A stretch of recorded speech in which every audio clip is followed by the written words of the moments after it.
Boa noite, boa noite. Boa noite a todos e todas. É com grande satisfação que, em nome da Secretaria de Educação do Recife, da Gerência de Educação Especial, a GE, damos início a mais um webinário.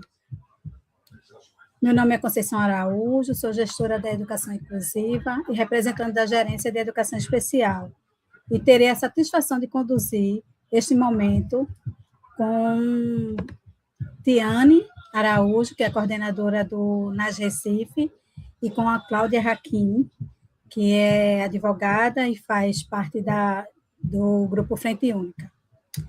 Hoje, 10 de agosto, celebramos o Dia Internacional das Altas Habilidades e Superdotação. Temos uma importante data, né, e uma oportunidade de ampliar o olhar sobre esses estudantes e refletir sobre os avanços necessários para assegurar os direitos educacionais. Nesse nosso tema será Dia Internacional das Altas Habilidades e Superdotação, o que muda com a nova lei e a Política Nacional de Educação Especial. Esse tema nos convida a compreender, né, não apenas o que está previsto na lei, na legislação, mas, sobretudo, o que essas mudanças representam para a escola, para os profissionais da educação, para as famílias e, principalmente, para os estudantes. Em falar de altas habilidades, nós compreendemos um mundo, e um mundo gigante, né? Um mundo em que os estudantes que dentro deles estão são muitas vezes invisibilizados. Então, por isso que esse encontro foi marcado e abrimos esse espaço para ampliar esse conhecimento, compartilhar experiências e fortalecer práticas educacionais que reconheçam as singularidades de cada estudante.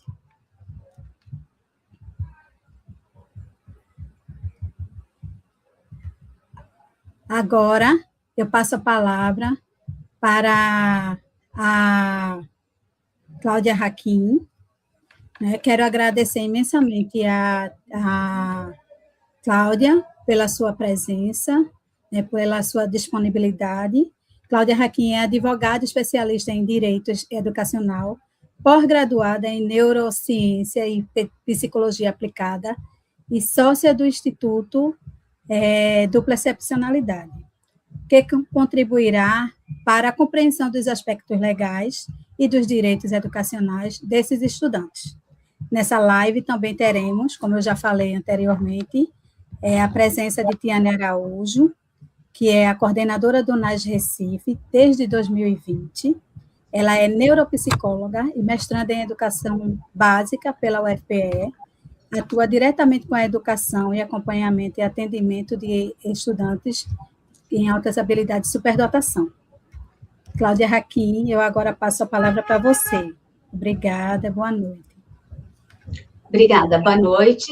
É um prazer estar com vocês, fazer parte desse dia tão importante, que é o Dia Internacional da Superdotação. Meu nome é Cláudia Raquim, eu sou advogada especialista em Direito Educacional, pós-graduada em Neurociências e Psicologia Aplicada, sócia do Instituto Brasileiro de Superdotação e Dupla Excepcionalidade, Instituto 2E, autora dos livros Como Lidar com as Altas Habilidades e Superdotação e Dupla Excepcionalidade, entre outros. Faço parte da Frente Ampla em Defesa da Superdotação também, e bom, é um tema hoje que a gente vai abordar, que tem sido muito fomentado nas redes sociais. Eu acho que a gente teve nesses últimos 2 meses, nos últimos meses, muito mais do que dois grandes marcos legais que trouxeram mudanças na nossa legislação para o público da educação especial, em especial para os alunos superdotados. Então, a gente vai explicar como que ficou toda essa mudança. Então, uma delas é a Política Nacional de Educação Especial Inclusiva, de 2025, introduzida pelos decretos 12.686 e o 12.773 de 2025, regulamentados recentemente pela Portaria 421 de 2026 e a Lei 15.436 de 2026, que institui a Política Nacional aos alunos com altas habilidades ou superdotação. Então, nós temos aqui 2 grandes marcos normativos para conversar a respeito. E ninguém melhor do que quem está à frente do atendimento educacional especializado, representando na AS, minha colega de muitas conversas, a Tiane. Tiane fica com a palavra. Boa noite, meu nome é Tiane Araújo, né? Como Conceição falou, estou na coordenação do NAS Recife desde 2020. Sou da cor parda, meu cabelo é preto na altura dos ombros, estou vestindo uma roupa vinho. Atrás de mim tem um quadro com flores amarela e a parede também amarela e branca. O meu sinal em Libras é o T na testa. E agradeço a participação e a presença de todos, em especial de Cláudia Hakim, né, que é uma referência na área do direito educacional, principalmente na área de altas habilidades e superdotação. E é um momento que vai ser de muito aprendizado, né? A gente discutiu, conversou, tirou dúvidas entre nós, né? E a gente espera que esse momento seja um momento de partilha, de aprendizado para todos, porque é uma construção, né, eterna. Então, Cláudia, eu vou passar a palavra para você, que vai estar começando a falar um pouco, né, da questão desse cenário atual, que a gente se depara, né, no Brasil. Nós temos aí o Serviço de Atendimento Educacional Especializado, que para altas habilidades e superdotação se constitui em suplementação, coisa que muita gente não entende, né, confunde essa questão, o que é complementação e o que é suplementação. E aí a gente vai poder falar um pouco dessa configuração agora com essa nova lei e também com o Plano Nacional de Educação Inclusiva.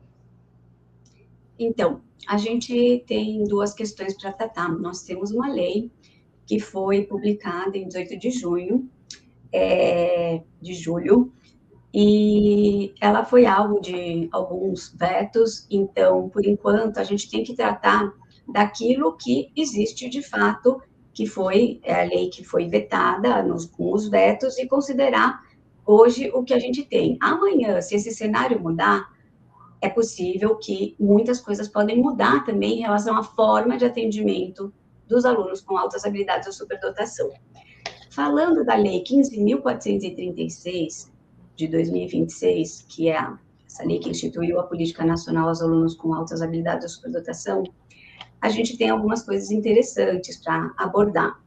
É uma lei que, na verdade, ela compilou vários artigos, direitos já previstos no nosso ordenamento jurídico, em várias normas do Conselho Nacional de Educação, na nossa LDB, na Constituição Federal, normas que a gente já, assim, o direito ao aluno superdotado, ao contrário do que se pensa, ele não nasceu em 2026 com a política que instituiu. Ele vem sendo construído desde 1961.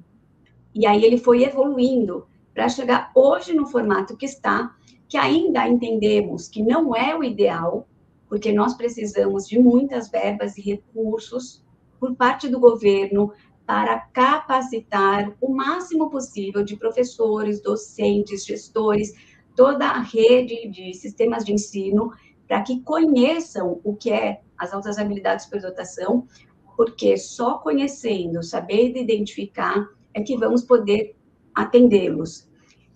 Então, eu acho que a Lei 15.436, assim como todas as outras que vieram antes, sempre teve o intuito de poder trazer quem é esse público, como podemos melhor identificá-los. E essa lei foi a primeira lei que, pela primeira vez, usou o termo dos alunos com a dupla excepcionalidade. Alunos que eu defendo desde 2012, a sua criação. Fui a primeira autora do Brasil a escrever sobre os alunos com a dupla excepcionalidade. Trato, na minha prática jurídica, desses alunos, e agora a gente tem um reconhecimento expresso deles, previstos em legislação. A questão é que ela foi feita de uma maneira que é de adesão voluntária. Então, o que isso significa? Significa adesão voluntária dos entes federativos. Então, entes federativos são estados, municípios e o Distrito Federal. A União, ela oferece uma possibilidade de recursos, mas ainda não está regulamentado, e os entes federativos, aqueles que quiserem aderir a essa política, eles vão firmar um pacto de adesão, um termo, e aí aqueles estados que aderirem vão poder se valer dessa política, e aqueles que não aderirem não vão se valer. Então, isso já trouxe alguma mobilização, uma movimentação, um questionamento.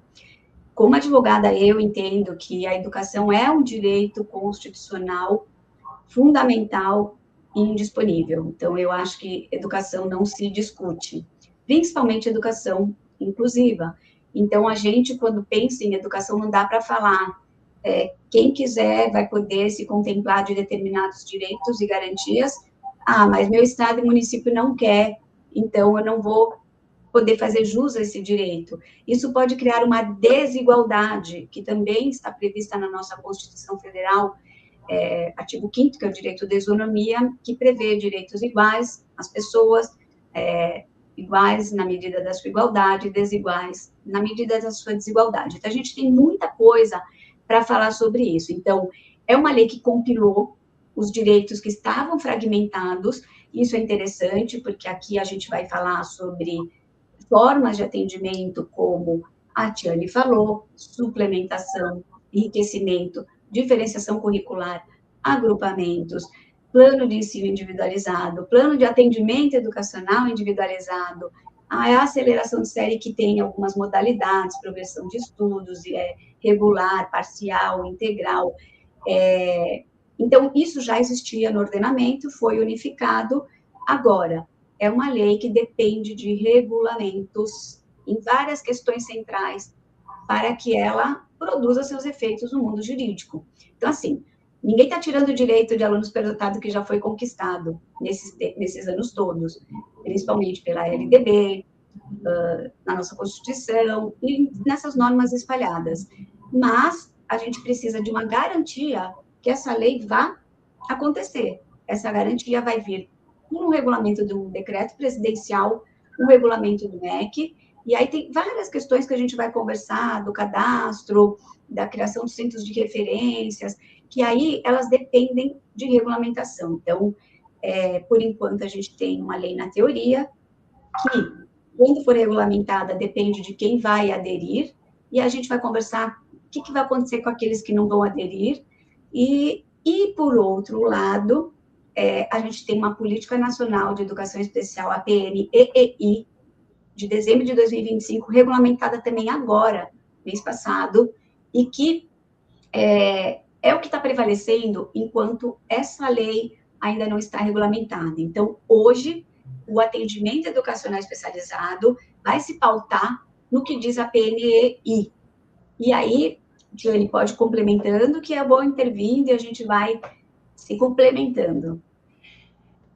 Como Cláudia disse, a gente não tem, com a nova lei, com a lei, um marco, um diferencial, né? A gente já tem aí o resgate de muitas coisas que vinham sendo propostas, vinham sendo praticadas, mas a gente entende que não deixa de ser positivo, né? Apesar de muitas lacunas, como Cláudia colocou, de precisar ainda de muitas regulamentações, mas de ser um reconhecimento, né, dentro desse público da educação especial, desses estudantes, porque ainda existem muitos mitos relacionados a esse público. Muitas pessoas dizem, mas se ele está bem, está tirando notas boas, está indo bem na escola, por que fazer suplementação? Por que precisar fazer a identificação? Né? E aí a gente sabe que não é bem assim. Primeiro porque quando a gente fala da escola e de um desempenho acadêmico destacado, isso é uma parcela do público que envolve as altas habilidades e superdotação. Então, a gente precisa ampliar esse olhar, e como Cláudia disse, para ampliar esse olhar, a gente precisa saber identificar. porque além de ter os estudantes que revelam, que apresentam esse comportamento de altas habilidades e superdotação, a gente também tem aqueles que apresentam altas habilidades e superdotação associado a algum transtorno ou deficiência, seja esse transtorno do neurodesenvolvimento ou neuropsiquiátrico. E muitas vezes esse potencial, por conta do que a gente chama dupla excepcionalidade, né? Cláudia já escreveu um livro falando sobre isso, acaba que esses estudantes não expressam, não conseguem desenvolver esse potencial. Então, a escola é um espaço que ela precisa valorizar, favorecer o desenvolvimento. Então, não é bem assim, ele tira nota boa, ele não dá trabalho, porque tem aqueles que vão apresentar algumas dificuldades no contexto escolar, como tédio, agitação, desmotivação em ir para a escola, chegar ao ponto de entrar em sofrimento até psíquico, porque não se sente pertencente, não se sente motivado, se sente cansado e sempre ver a mesma coisa. Ou mesmo porque são crianças que precisam expressar, questionar, refletir, fazer, praticar. Cada pessoa tem uma forma de aprender, tem uma forma de ser e estar no mundo. E o atendimento educacional especializado e a educação inclusiva tem essa finalidade de acolher todos em suas particularidades, né? E daí a importância da gente entender como é que esse processo de atendimento educacional especializado para esses estudantes, ele pode ser realizado. A gente vai ter aí, nesse universo da escola, um marco, né, Cláudia, que é a questão da lei legitimar, né, deixar claro que quem faz a identificação desse estudante com altas habilidades e superdotação é a escola. A gente está vendo muito um crescente de um discurso patologizante desses estudantes, né? Falando de prejuízos de processamento sensorial, de dificuldades de autorregulação, de prejuízos executivos, né? De função executiva, que é um tipo de função cognitiva, mas nenhum desses critérios são condições para a identificação das altas habilidades e superdotação. E aí isso confunde o professor, né? Confunde o professor porque ele, quando se depara com o estudante, ele vai ter que entender esse funcionamento e aí ele precisa estar olhando para os pontos fortes, né? Mas a gente, com esse discurso que eu costumo dizer que é um resgate do discurso médico-pedagógico da saúde na escola, as coisas estão ficando confusas. Então, se é um caso de dupla excepcionalidade, muitas vezes não está sendo identificado essa condição.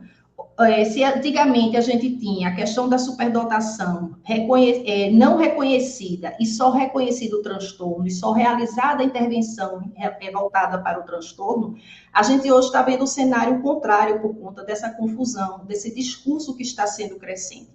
Crianças que têm dupla excepcionalidade acabam não tendo o seu transtorno, a sua dificuldade identificada, né, diagnosticado, que aí a gente fala de diagnóstico, né, para transtornos, para prejuízos relacionados à saúde mental. Para as altas habilidades de superdotação, a gente não fala de diagnóstico, a gente fala de identificação, porque fala de uma forma de ser, de estar, de funcionar, de se motivar diferente. Não é funcionar a partir de desajustes, de dificuldades, mas funcionar no sentido do que motiva, do que interessa, de como eu me expresso melhor, né? Então, nesse caso dos estudantes com dupla excepcionalidade, que estão passando a não ter suas dificuldades reconhecidas, a gente vai trazer ali na intervenção pedagógica uma omissão em relação a esse atendimento educacional especializado, a essas necessidades específicas.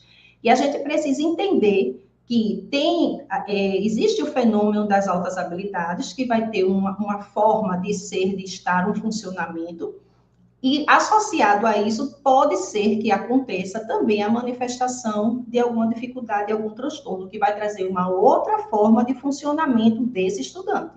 E aí a escola precisa entender como ela vai favorecer esse desenvolvimento. Então, cai também por terra essa questão do laudo. Então, não é o laudo que define conduta pedagógica. Então, a escola identifica o potencial a partir de uma compreensão de como é que esse estudante funciona, como ele se expressa, e pode, nesse processo, fazer o levantamento de uma hipótese, né? Será que esse estudante que tem esse potencial também tem alguma outra dificuldade? E aí eu preciso, sim, buscar apoio, suporte na área da saúde para investigar essa outra condição, né? Então, é importante a gente entender que são construtos diferentes, que vão se expressar de formas diferentes e que vão demandar intervenções pedagógicas diferentes. E aí eu trago a questão da modalidade complementar e suplementar. Então, a pessoa que tem altas habilidades de superdotação não vai precisar ser complementado, ele vai precisar apenas ser feita a suplementação. Já os estudantes com dupla excepcionalidade, eu vou precisar ver se ele vai precisar só da suplementação, ou da complementação junto com a suplementação, ou, naquele momento, quem sabe, esse potencial ser promovido a partir de complementação. Então, flexibilizar isso envolve entender esse fenômeno, o que é que esse estudante precisa. E aí não é laudo que vai dizer isso, né? Vai ser esse olhar pedagógico que vai ser lançado.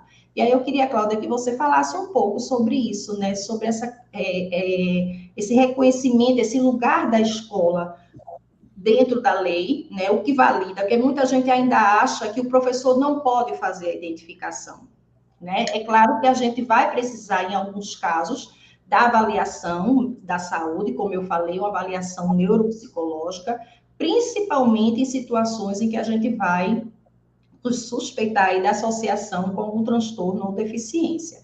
Mas esse laudo neuropsicológico, ele não vai definir a conduta. E não vai ser apenas a partir de um QI que a gente vai fazer a identificação, que vai entender o funcionamento desse sujeito, né? A gente precisa entender que pessoas que têm um QI muito superior,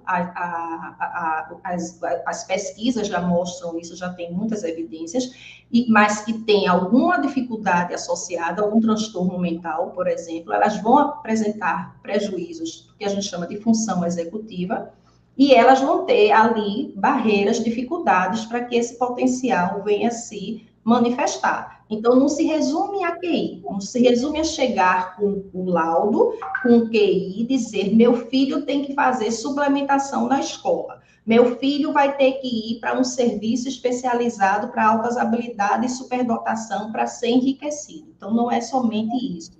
Então, eu queria que você falasse um pouco, Cláudia, desse lugar da escola, né, para empoderar as professoras, as instituições, no sentido de favorecer essa identificação, que é permitida e reconhecida pela lei.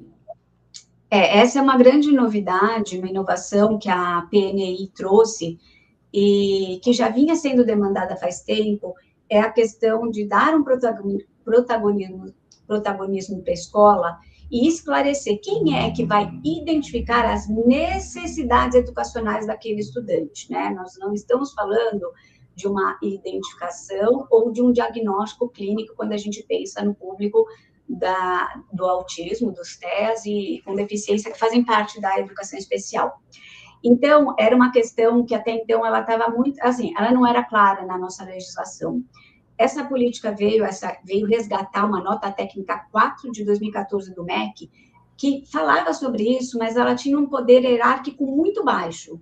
Então, as escolas não conheciam, a população não conhecia, e o decreto 12.686, que instituiu a Política Nacional de Educação Inclusiva, ele trouxe de forma clara, a identificação é feita através da escola, a identificação das necessidades, através do estudo de caso.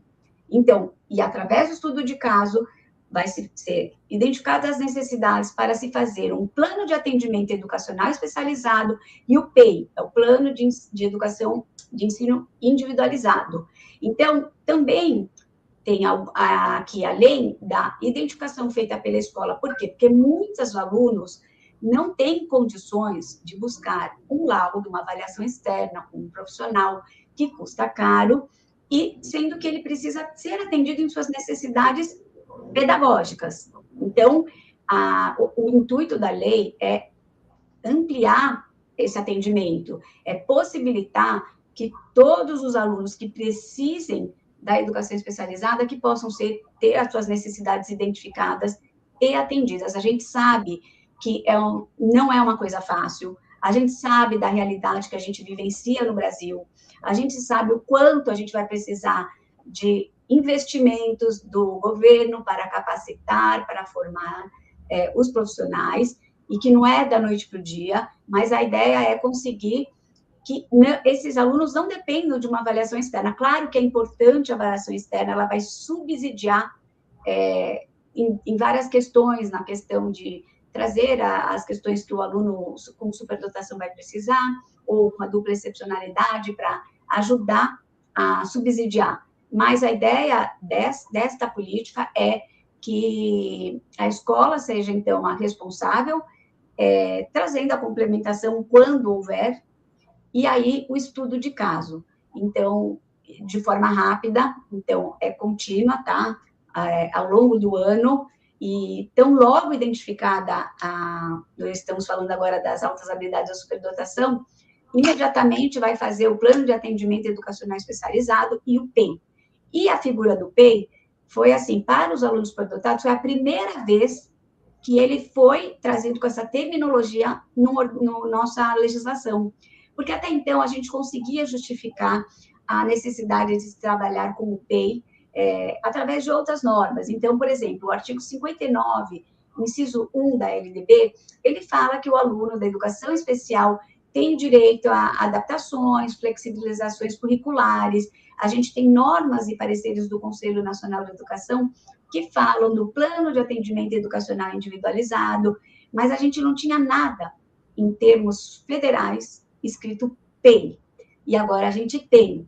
O que tem, por exemplo, em cada estado, a educação, na verdade, a União dita as diretrizes gerais, e aí para os estados e municípios fazerem as suas políticas, as suas regulamentações através de suas secretarias e conselhos de educação. E cada estado vai regulamentar de uma forma. Então, o estado de São Paulo, por exemplo, entende que o atendimento para o aluno superdotado exige diversos critérios, que são diferentes de outro estado, que é diferente de outro estado. Isso é uma questão que aí aqui eu volto para a Lei 15.436, que eu acho que muitas questões, principalmente em relação à progressão educacional, aceleração de série, deveriam ser unificadas numa lei, porque a gente ainda tem direitos diferentes, que varia de estado para estado, e que este era o momento em que a gente poderia unificar, e quando a gente for falar de progressão, então a gente pode falar a respeito, mas falando do estudo do caso do PEI, então a gente não tinha esse nome na legislação. A Lei 15.436 reforçou o PEI, também como direito, como forma de atendimento ao aluno superdotado. E aí a gente tem uma gama, né, de formas de atendimento. Então, a Tiane citou o trabalho que o NAS faz maravilhoso com a suplementação no contraturno escolar, e a gente tem outras formas que podem ser feitas em sala de aula. Aliás, a TNEI, ela falou, agora as escolas não têm justificativa para recusar o atendimento educacional especializado. Não tem, está na lei, é obrigatório. Transversal, desde os 0 anos, isso a LDB já fala, educação infantil, até a LDB usa o termo ao longo da vida escolar, então isso inclui ensino superior e pós-graduação, então isso está claro, e aí pode ser feito também em ensino superior, em centros que as universidades vão criar para oferecer o AEE, e diversas outras formas. Então ele fala, é uma questão que eu e a Tiana, a gente estava conversando bastante. Então, antigamente, até essa política atual, falava-se que o AE ia ser oferecido no contraturno escolar. E aí ficava naquela questão.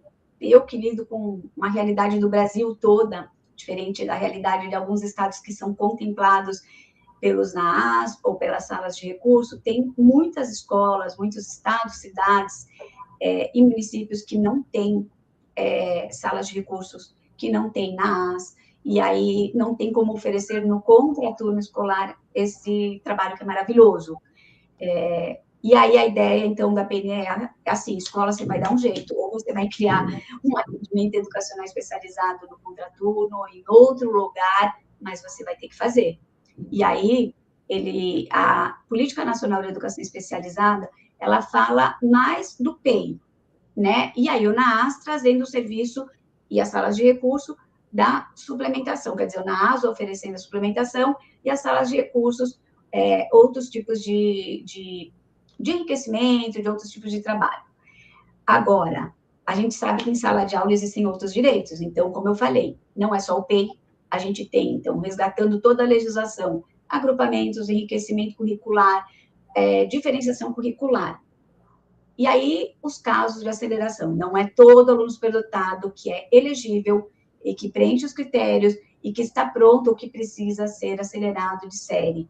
Então, também é uma questão que existe a previsão legal, foi reforçada na Lei 15.436, com a denominação, então, de progressão de estudos regular, na própria sala de aula, na própria série que ele está cursando, através de aprofundamento curricular, enriquecimento e diferenciação, por disciplinas ou por áreas de conhecimento. Então, é aceleração parcial. Isso também já existia na LDB, no artigo 24, 5, inciso 5. Então, ele falava também que o aluno poderia fazer o avanço através da verificação de aprendizagem por cursos e modalidades. E a gente tem a figura, então, também da aceleração integral, que não foi mencionada na PNEEI de 2025, mas, como ela está prevista na LDB, que é uma lei federal, que ela tem mais poder do que esse decreto da Política Nacional de Educação Especial, ninguém tirou o direito do aluno superdotado em ser acelerado de série, né? Ele foi também reforçado em termos federais, de lei federal, quando ela tiver o regulamento, quando os estados, municípios passarem a aderir, também vão poder contar com a modalidade da aceleração. Mas ela já existe também em cada estado e município, através da sua Secretaria de Educação. Então, a gente está trabalhando aqui com diversas formas de atendimento. Cláudia, eu queria fazer um comentário sobre essa questão de que agora não tem mais desculpa, né? Não temos mais desculpa legal, mas a gente também nunca teve uma desculpa pedagógica, porque, infelizmente, por falta de conhecimento, né, sobre a temática das altas habilidades e superdotação, sempre fica assim uma ideia de que a intervenção para trabalhar com o estudante com altas habilidades e superdotação vai ser uma coisa muito específica, ele vai ter que ficar à parte, né, fazendo atividades outras. Alguns casos, em alguns momentos, sim, como no caso da diferenciação. Né? Se você tem um estudante que já domina aquele assunto, que já concluiu aquele assunto, ou que já sabe mesmo, você vai poder trabalhar com ele aquele assunto de uma forma mais diferente, de uma forma desafiadora, né? Mas não se restringe a isso, né? Não é um trabalho à parte. Então, aí eu trago aqui a questão do modelo triádico de enriquecimento de Renzulli, em que ele fala que as atividades exploratórias, que são, no caso, as atividades do tipo 1, que o professor já faz na sala de aula, né? Só que precisa ser feito mais, não somente por causa de estudantes com altas habilidades de superdotação, mas para que a gente possa ampliar as informações, os conteúdos, os temas, o olhar, a visão de mundo desses estudantes, de qualquer estudante, né? Então, um professor que aborda um assunto na sala de aula, um conteúdo, mas que ele vai buscar trazer outras questões, fazer questionamentos, fazer visitação, conversar com profissionais, ele está permitindo a esse estudante analisar diferentes pontos de vista, olhar a coisa de diferentes formas, e isso não é só uma coisa que beneficia o estudante com altas habilidades de superdotação. E aí, se esses estudantes, a turma ou o estudante superdotado, né, ele mostra interesse em aprofundar mais aquele assunto, aí vai entrar as estratégias de intervenção do tipo 2, né? Como é que eu vou fazer uma pesquisa? Como é que eu vou registrar isso que eu obtive? Como é que eu posso socializar isso com meus amigos? E aí a gente também não é uma atividade restrita aos estudantes com superdotação e que todos os estudantes precisam fazer isso, né? Todos os estudantes precisam desenvolver competências pedagógicas para saber como expressar uma ideia, um pensamento, aprofundar um conteúdo. Apenas as atividades do tipo 3 é que vão ser específicas para estudantes com altas habilidades e superdotação. Mas aí, até chegar nesse momento do aluno despertar isso, de mostrar essa maturidade, você, na sala de aula, você vai poder trabalhar com todas essas outras intervenções pedagógicas anteriores à atividade do tipo 3. Né? E quando chegar nesse momento, você vai estar aí com o professor do atendimento educacional especializado, que aí, como você falou, Cláudia, hoje a gente vai, a lei fala até, o plano, o PNI, fala da questão do ensino colaborativo, né? Que não é só o professor do AE, do contraturno, isolado, fazendo todo um plano de intervenção para esse estudante. É esse trabalho que a gente sempre soube, né, que a gente sabe da importância disso, mas que agora a gente tem essa representação aí em forma de lei, de que esses profissionais precisam trabalhar de forma conjunta, né? Isso pode ser, em alguns momentos, ir visitando a sala de aula, para que ele possa ajudar esse professor a desenvolver ali essas atividades, em que esse estudante superdotado, né, possa ali, junto com seus pares, compartilhar informações, possa ele mesmo até trazer informações que instiguem esses outros colegas. Então, é uma forma mais dinâmica e participativa. E isso vem dialogar, inclusive, com o que hoje cada vez mais está crescendo sobre o desenho universal de aprendizagem. Né? Quer dizer, que não é aquela coisa isolada, que não é de um para um. Eu vou entrar nas especificidades cada vez de forma mais refinada, né, individualizada, na medida em que eu for percebendo nesse estudante que ele vai precisar de uma atenção mais diferenciada. Por exemplo, um aluno que chega a querer desenvolver um projeto real no nível do tipo 3 na sala de aula. Então, esse professor da sala regular vai trabalhar junto com esse professor do AE, que também pode atuar no contraturno ou pode atuar no próprio turno, né? Deixando claro, né, Cláudia, aquilo que a gente conversou, que o AE não vai substituir a sala de aula regular, né? E a sala de aula regular, ela também não vai, claro, poder trabalhar sozinha. E aí a gente vai precisar ter esse olhar, né, em alguns momentos, para essa intervenção pedagógica mais específica, para desenvolvimento de atividades do tipo 3, e aí entra o contraturno. Então, eu falo isso porque muitas vezes as pessoas encaminham estudantes para o NAS, escolas particulares, escolas públicas, com a ideia de dizer assim, toma que o filho é teu, é tu que vai fazer o trabalho de enriquecimento com ele, eu não participo, né? Eu não tenho nada a ver com isso. A gente não está falando de um serviço clínico, nós estamos falando de um serviço pedagógico, e nesse processo, o AE e o professor da sala de aula regular trabalham juntos. Não tem como fragmentar essas intervenções, né? Então, a gente precisa realmente ampliar esse olhar, não responsabilizar ou jogar para o outro, né? Como, por exemplo, os programas NAS, que diz, os NAS não atendem, os NAS não fazem nada. O NAS não se resume à unidade de atendimento ao aluno. Né? Existe a unidade de atendimento ao professor, é preciso buscar formação.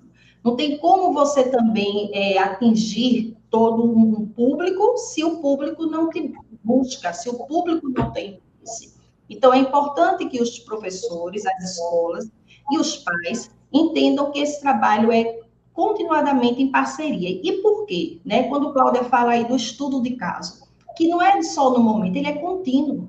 Você é hoje uma pessoa, você pensa de um jeito, você se comporta de um jeito, mas será que amanhã você vai se comportar e pensar e agir do mesmo jeito?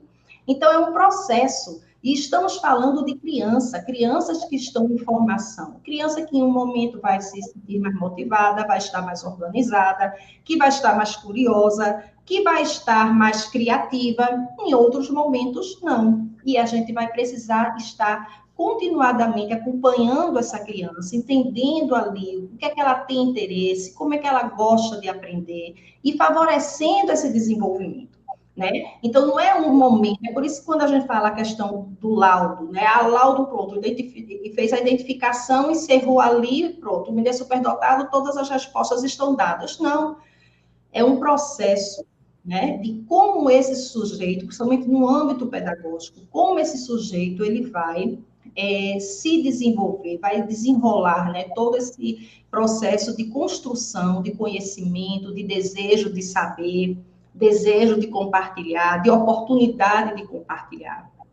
Então, é a escola, é a família, né, nesse processo, a sociedade como um todo, de reconhecer e de possibilitar que esse potencial seja enriquecido. Então, a gente não está falando de uma coisa estanque, né, que está ali parada, não. É contínuo, é dinâmico. Então, essa avaliação, o professor vai estar revendo sempre, buscando sempre compreender esse estudante. E aí, essas parcerias vão ser fundamentais. Era isso que eu queria colocar. Isso dialoga muito com a ideia do PEI, né? Então, o PEI, justamente o que a Tiane falou, ele é contínuo. Então, assim, não é porque foi feito um PEI, vamos supor. Não há, então, muita gente pergunta, né? Tinha aquela dúvida, quando que deve ser feito o PEI?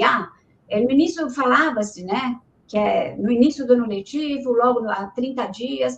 Então, da leitura da PNI é assim que o aluno tiver identificado as suas necessidades do estudo do caso.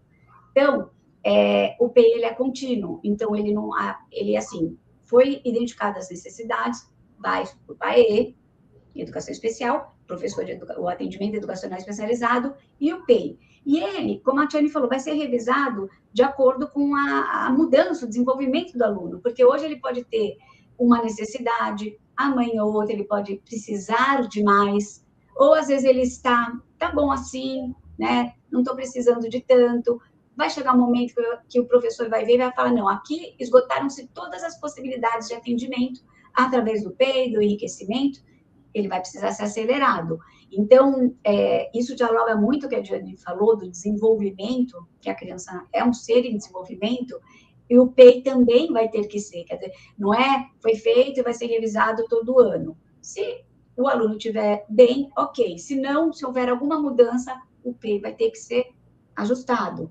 E aí tem uma dúvida também muito comum, a nova política a PNI de 2025, ela já está valendo, ela foi regulamentada pela portaria 421 de 2026. Criou-se os centros de referência, mas não é o da Lei 15.436, as redes de referência, então já está tudo regulamentado, já está valendo. Tanto é que o MEC fez uma série de cartilhas, que é o Caderno Pedagógico, gratuito, que pode ser baixado pela internet para os 3 públicos da educação especial. E tem um, que é o Caderno 7, para os alunos com altas habilidades ou superdotação. E ali é muito interessante porque ele explica como que o aluno tem que ser, primeiro, identificado através do estudo do caso, PAE e o PEI.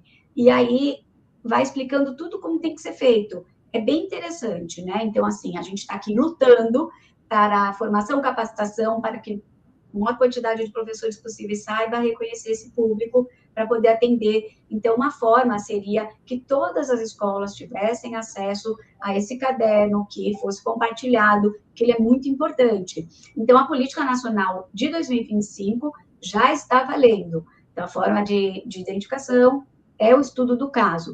A política de 2026, a política nacional, que veio com a Lei 15.436, depende de regulamentação. E, então, também já me perguntaram, como é que fica se meu estado, meu município não quiser aderir a essa política, já que ela é de adesão voluntária?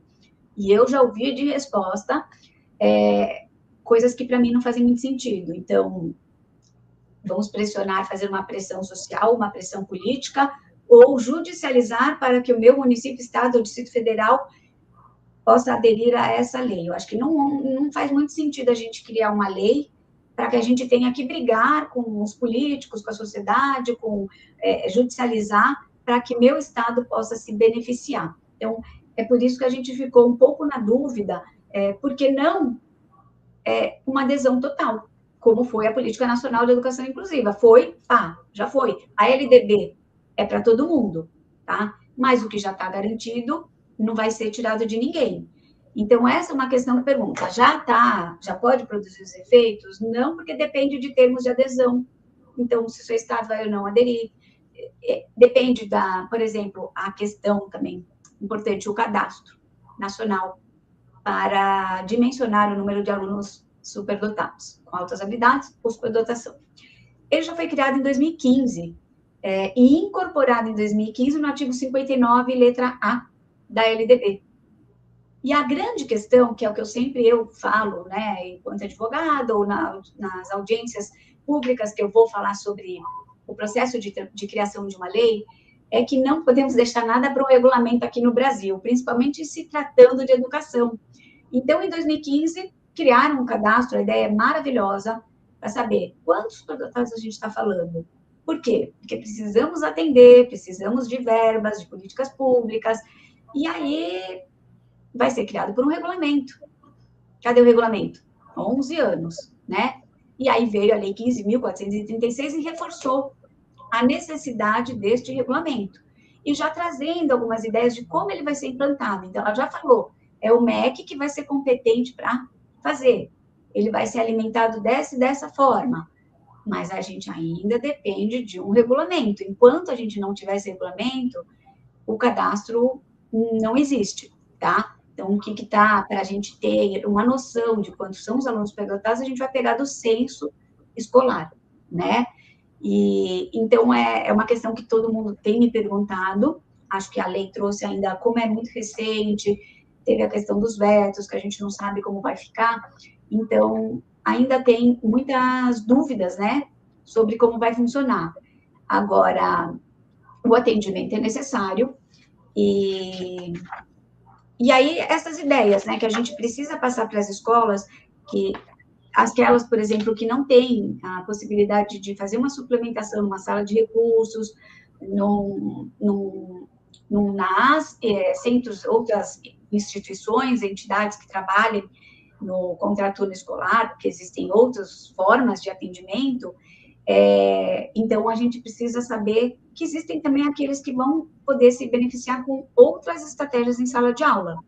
Então, a Lei 15.436, ela criou o Centro de Referências para orientar famílias, professores, para fazer o atendimento também, podendo, inclusive, se aproveitar do que já existe do NAAS, o trabalho do NAAS como referência, para poder oferecer esse trabalho de suplementação, e também o que o NAAS faz, que é a orientação dos professores, né, orientação das famílias, e aí ele dá a ideia, assim, que também já existe em prática, muitas escolas já fazem, que eu acho que é muito importante, isso não é só para aluno superdotado, é investir em feiras, em exposições, competições, então, Olimpíadas de conhecimento. Ela descreve algumas estratégias, né, de enriquecimento. Agora, o que eu acho interessante na questão dessa lei é que ela traz o centro, mas como você colocou, né, ele não explica, não regulamenta como é que é esse centro, quem vai constituir esse centro. E a gente sabe que o NAS, ele não estava previsto, né, para entrar, para ser citado na lei. E o que a gente precisa pensar é que, quando a gente fala de política pública, a gente não vem assim do nada. A gente precisa considerar toda uma construção, como Cláudia bem falou, né? Desde 1961, é que esse público das altas habilidades de superdotação, eles começaram a ser citados, né? Dentro das bases legais. Mas, se vocês terem uma ideia, o primeiro estudo oficial aqui no Brasil, segundo Pérez, foi em 1929, aqui em Recife. Vê que chique, né? Então, mas quanto tempo que se levou para que a gente chegasse a ter esse reconhecimento, né, do direito ao atendimento educacional especializado, que foi sendo um crescente. E aí, realmente, em 2005, a gente teve um outro divisor de águas, que foi a implantação do programa NAS, né, que na época foi uma criação de Renata Maia Pinto, e que veio justamente com esse objetivo de favorecer maior identificação desses estudantes, especialmente no âmbito das escolas públicas, né? E, para isso, se construiu um documento, que a gente chama documento orientador para a implantação dos NAS. Então, o NAS, ele já tem, além dessa história, ele já tem toda essa regulamentação. qual é a função dele, né? Qual é a missão dele? Como é que ele vai se organizar? Quais serviços? Como é que esses serviços vão ser oferecidos? E aí a gente vem com a lei que fala dos centros, que também não explica como esse centro vai ser, mas eu quero destacar aqui que a gente tem o programa NAS, né? Então, ninguém precisa, de certa forma, esperar que essa lei seja regulamentada, né, nos tópicos aí específicos, porque a gente já tem uma política pública. E essa política pública precisa ser reconhecida, precisa haver investimento para que os NAS possam fazer cada vez mais a sua missão, né? Porque é uma coisa que a gente precisa deixar claro, né? Não há apoio. Até Pérez, em um artigo, escreveu que muitos NAS eles estão sobrevivendo ali pela luta dos profissionais que compõem cada programa. E aí, como é que pode? Né? Então, a gente precisa lutar, buscar, para que esse serviço, que a gente já sabe como deve funcionar, cada NAS, né, busca atingir sua missão, fazer o seu papel dentro do que é possível para a realidade de cada um, mas a gente precisa entender que agora a gente tem uma lei que, graças a Deus, acabou citando o NAS, né, como uma opção aí, e para quem não tem NAS, que possa implantar vários NAS. Então, eu posso implantar o NAS no município de Jaboatão, no município, no caso aqui de Pernambuco, né, em Olinda. Agora a gente está aí iniciando, né, o trabalho da implantação do NAS estadual aqui de Pernambuco. Então, quanto mais NAS tiver, melhor. Né? Não tem que ser exatamente a quantidade de por unidade federativa, é uma referência, como o centro também foi estabelecido, mas a gente já viu na prática que um só não vai dar conta, né? Não dá conta. Então, que a gente possa, cada Secretaria de Educação ter o seu NAS, que a gente possa, nesse processo, abrir para a formação para professores, seja de escola particular, seja para a escola pública, né? Porque é a partir dessa formação que a gente vai poder, nas escolas, cada uma lá, seja pública ou privada, atender esse público, né? Não vai ficar só no papel, não é só faz de conta. E se a gente for ver, né, a gente já faz muito disso na prática da sala de aula, né? Quando o Cláudia bem citou aí, participar de feiras de conhecimento, de Olimpíadas, são uma das ações, e as escolas já fazem isso. É só olhar para um sujeitinho que tem ali, que vai ser diferenciado, que ele vai querer mais, né? E quanto mais essa criança ela se sentir à vontade, bem reconhecida, mais ela vai estar sendo ali produtiva, ela vai estar realizada. Não vai fazer só bem para ela, vai fazer bem para o professor, vai fazer bem para a família, vai fazer bem para a sociedade, né? Então, é importante a gente entender que esse serviço já existe, que a gente precisa investir, ao invés de boicotar, de criticar, porque a sensação que eu tenho, sabe, Cláudia, é como a gente diz assim, não, a gente não tem nada, vamos fazer um centro. Pronto, o centro que ninguém sabe como faz, como funciona, o que é que necessita, né, para esse centro. Ele é constituído por profissionais da saúde ou por profissionais da educação? Né? Ficou essa lacuna, a gente ficou se perguntando, assim, a redação da lei, ela deixou, assim, muitas dúvidas, né, talvez para quem escreveu, redigiu, está muito óbvio, mas para quem lê, ficou essa dúvida. Então, a equipe multidisciplinar, né, que ficou para fazer o atendimento quando houver o centro de referência, vai ser a equipe multidisciplinar. Composta por quem? Quais profissionais, né? Teremos verbas, porque a questão da verba também, ela também depende de regulamento. Ao contrário da PNI, que já está estabelecido de onde vêm esses recursos, por isso que ela já está implementada. Ela já veio com uma previsão orçamentária correta. A Lei 15.436 não veio com uma previsão orçamentária. Então, por isso, a necessidade de que passasse primeiramente pela Comissão de Educação, Direitos Humanos, de Finanças. Então, no Senado, não houve esse processo na tramitação, na criação dessa lei. Então, passou-se em caráter de urgência para votação no Senado, e aí essas lacunas ficaram, né? Então, a gente tem uma lei interessante, mas a gente precisa ter segurança que ela vai se operar. Então, da onde vem essas verbas? Cadê o regulamento falando que a gente vai ter, o quanto a União vai ter que passar para aqueles estados que aderirem, que vão ter que criar o termo de adesão, né? E aí vem, como é que vai ser o centro de referências, né? Como é que um por estado, infelizmente, não dá, né? A gente precisa de muito, muito, muito mais. Um por cidade não dá, um por município já não dá. Eu que atendo, assim, o Brasil inteiro, tenho alunos que moram em fazendas, que só tem uma escola municipal, e mesmo assim, ela não sabe fazer estudo de casa, então o aluno está lá, ele foi laudado, mas a escola não... você vai esperar a sua vez para fazer estudo de caso, e não sabe, porque não sabe como fazer. E aí não faz estudo de caso, não tem atendimento, não pode acelerar. Uma criança que só tira 9 e 10, aqui eu estou dando um exemplo, tá? Não estou falando que todos superdotados vai ter que tirar 9 e 10, não é isso, né? Estou dando um exemplo de um caso que eu atendi. Um perfil acadêmico bem claro, né, Cláudia? Estou dando um exemplo de um caso acadêmico que me chegou, né? E que precisava ser acelerado. E aí a gente tem essa questão.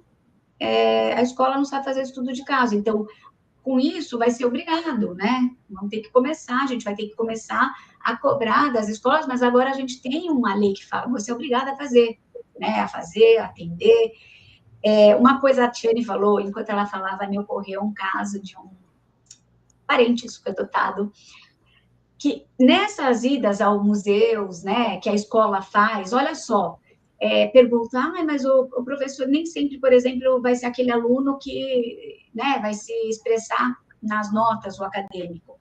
Mas nessas idas ao museu, o aluno fazia perguntas muito interessantes. Na verdade, ele já tinha dedicação de superdotação, mas a professora veio contar para mim, parente, nossa, as perguntas que ele fazia quando ele estava visitando o museu eram tão inusitadas que ali você já vê que ele tem características. Então, assim, às vezes a gente se pergunta, não é só avaliação, sondagem, então tenho medo que a criança não seja identificada.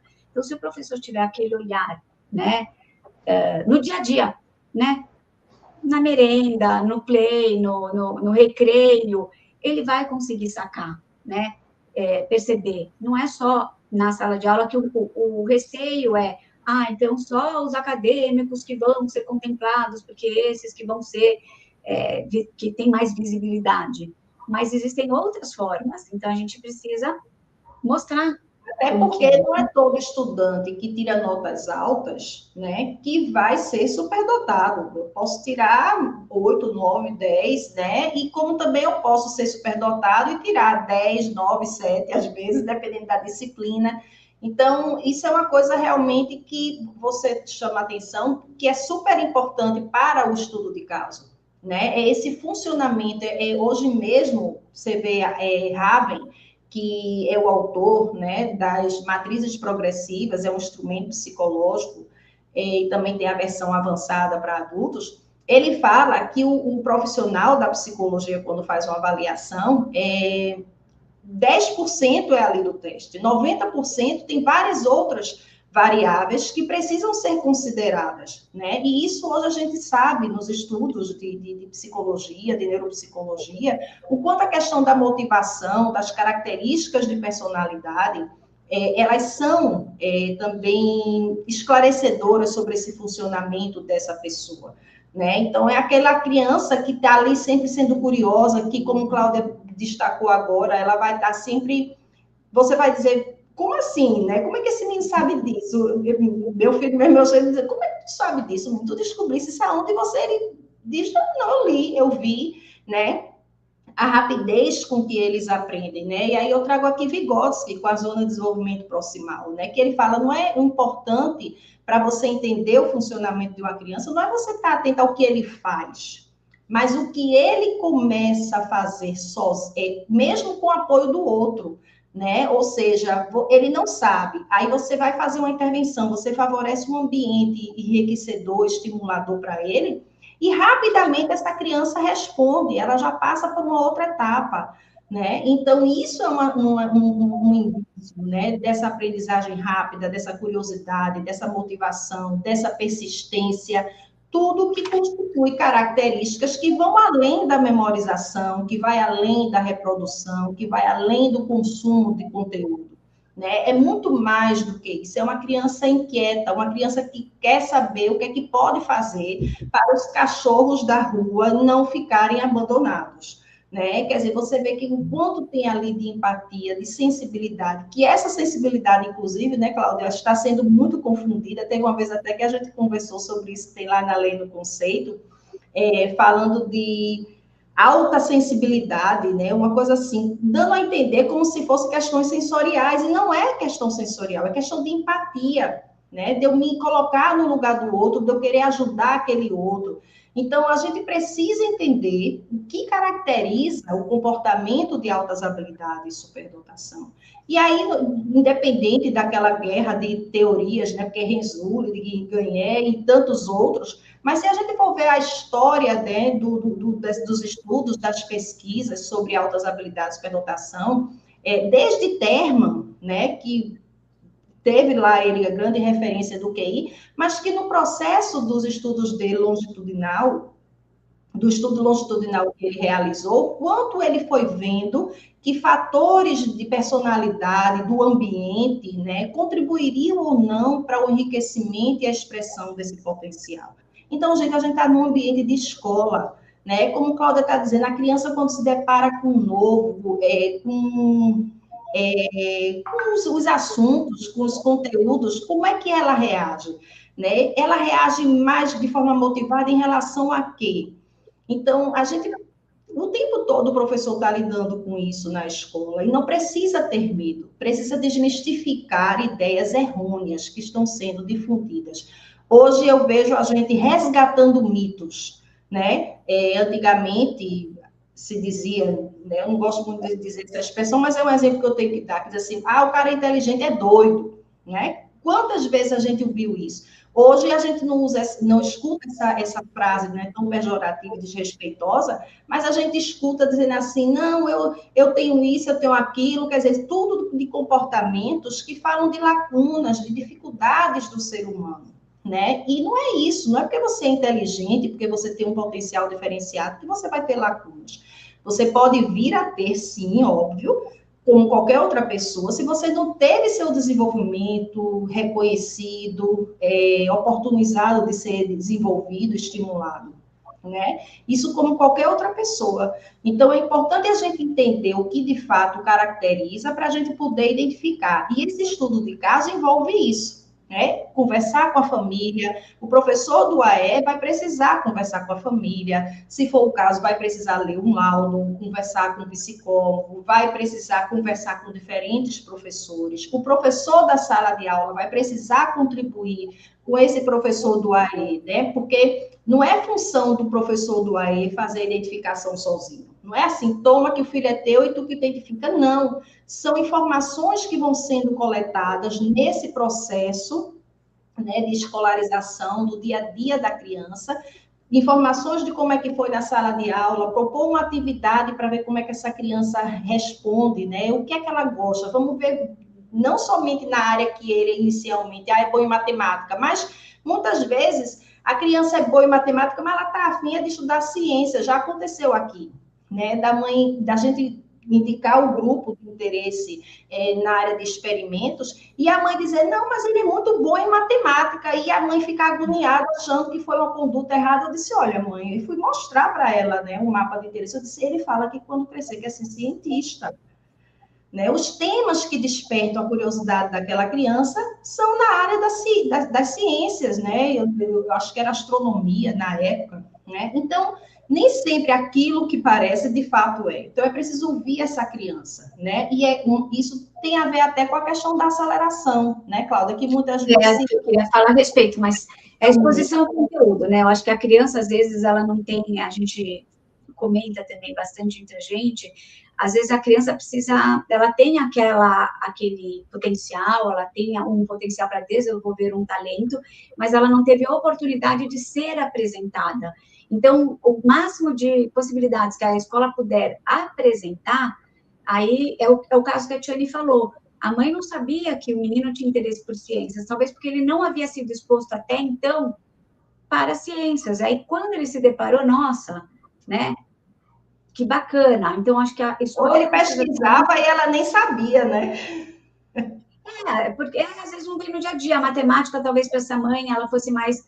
né, tivesse mais, a própria mãe ou o pai, às vezes, tem mais afinidade, então aquilo acaba fazendo parte do dia a dia, só que a escola está aqui para mostrar as possibilidades, e aí, em artes, em música, em esportes, várias possibilidades que a gente precisa, e a gente sabe que a escola mostra.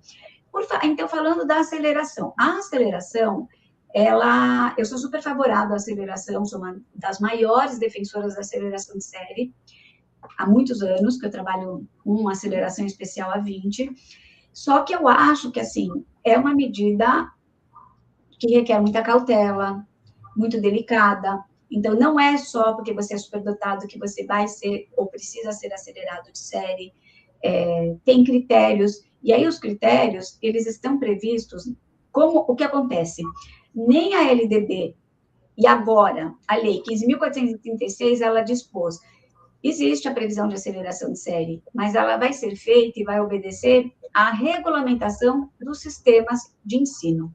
E, às vezes, as pessoas não conhecem esse juridiquês e não sabem o que isso quer dizer. Ah, tá aqui o direito, ó, meu filho tem direito de ser acelerado de série, tá aqui na LDB. Mas aí vem uma lei e fala, de acordo com os sistemas de ensino, o que eles vão falar. O que isso quer dizer? Quem vai decidir isso é a Secretaria de Educação, o Conselho de Educação de cada estado.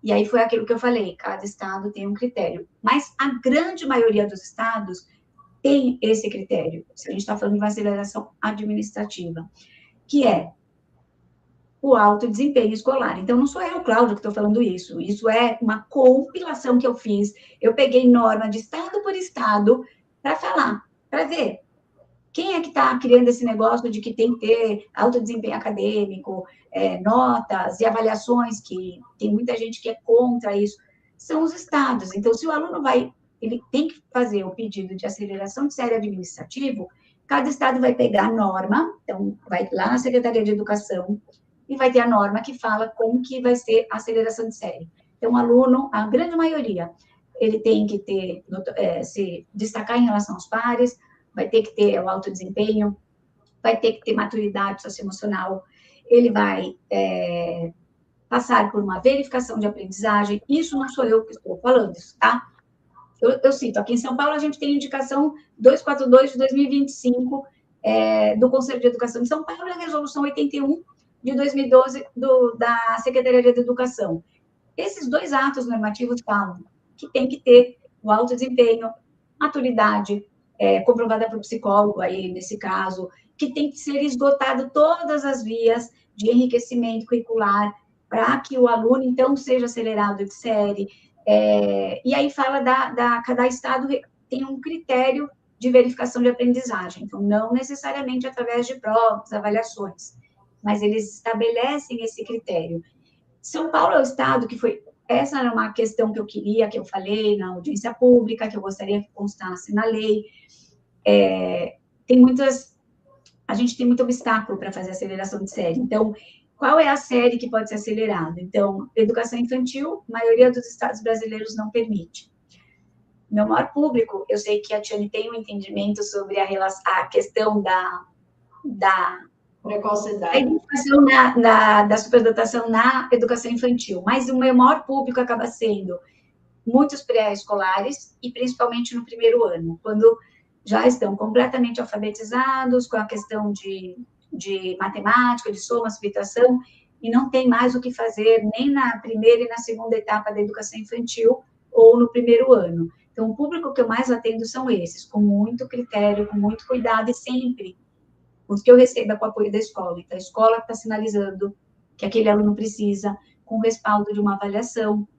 E aí, a grande maioria das normativas dos estados falam que não pode educação infantil, não pode no primeiro ano, e aí tem uma confusão jurídica que confunde com classificação, que a LDB fala. Então, assim, era uma coisa que podia ser esclarecida, então pode na educação infantil ou não pode no primeiro ano, sim.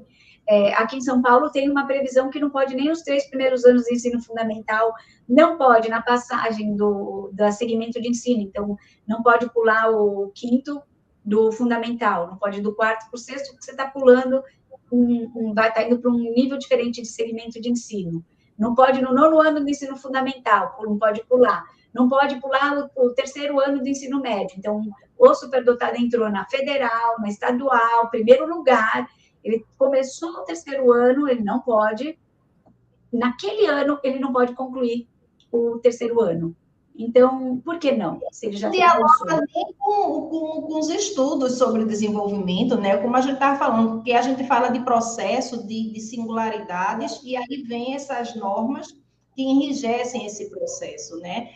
Quando você fala da educação infantil, sim, eu não costumo dizer crianças superdotadas, né? Mas que sinalizam potencial, características, porque os estudos também mostram que algumas crianças acabam que ficam, com o decorrer do tempo, na média, né? Acabam que não apresentam mais a aprendizagem avançada. Então, aí eu fico com cuidado, mas isso não quer dizer também que ela não possa. São casos e casos. E aí, como você colocou bem, Cláudia, os vários olhares que a gente precisa lançar, né, para esse processo de desenvolvimento, para essa criança. Isso é fundamental. Eu acho que a gente precisa parar de ficar assim, né, só olhando por um ponto, um aspecto, entender esse funcionamento. Escola é funcionamento, escola é forma de expressão, escola é interesse, escola é motivação, e escola precisa ser aquele espaço que instigue a curiosidade, a vontade de saber dos estudantes, né? Então, não é a partir do estudante que a gente precisa lançar as medidas de intervenção. O Desenho Universal da Aprendizagem já vem falando disso. A partir do meu lugar, enquanto educador, enquanto instituição, qual é a minha missão, né?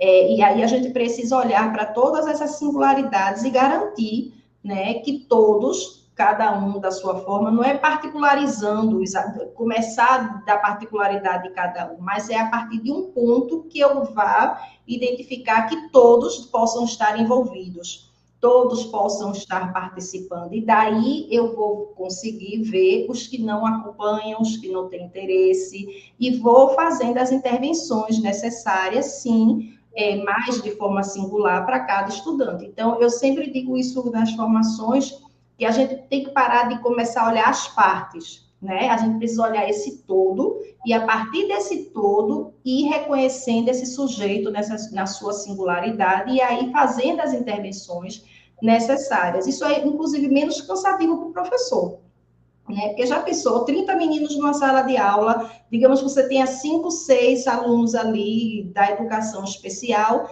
e você vai ter que fazer atividades de partir desse ponto do diferenciado, e muitas vezes a criança nem precisa, ela, a partir de outras estratégias, né, adaptadas para o grupo todo, ela já vai respondendo, vai participando. E aí eu vou, a partir disso, nos que não conseguem, fazendo essas intervenções mais específicas para as necessidades desses estudantes, né? Então, a gente precisa ampliar e dinamizar, e não rotular, e não restringir, né, Cláudia? Como a lei restringe, né? E aí, a escola precisa ser parceira das famílias, isso que eu ia falar. Eu estava esperando para falar essa frase. Quando a gente fala, sempre tem que ter uma parceria, mas se a gente está falando de educação especial, a parceria escola-família. Se não tiver, não vai dar certo. Então, acho que as famílias, claro, a gente entende que eles muito sofrem, é difícil de, assim, muitos têm dificuldade de atendimento, as escolas têm um desconhecimento, aí muda de escola, a família sofre, as mães sofrem, a criança sofre, mas a gente também precisa dar um voto de confiança e acreditar que as nossas escolas vão conseguir chegar um dia que elas vão conseguir acolher essas crianças. A gente tem que dar um voto de parceria, né? E tem muitas escolas que, às vezes, a gente ouve, né? Que não conhece o que é superdotação, mas a mãe vai lá, ajuda. Então, como eu falei, a gente tem o caderno agora pedagógico do MEC, já mostrando como a escola tem que atender, como tem que fazer. A gente tem vários materiais, não só esse que o MEC distribuiu, que a escola pode obter, se interessar. Eu tenho, dentro da minha prática jurídica, muitas escolas que nunca tiveram caso. É claro que a gente sabe que existem vários, mas a escola fala que nunca teve nenhum caso, a gente sabe que pela estatística da população dos alunos superdotados sempre tem, pelo menos em uma sala, dependendo do que a gente está falando, mas, assim, eu vejo casos de escolas que super bacana, que nunca tiveram, mas percebem aquele aluno, lutam pelo aquele aluno.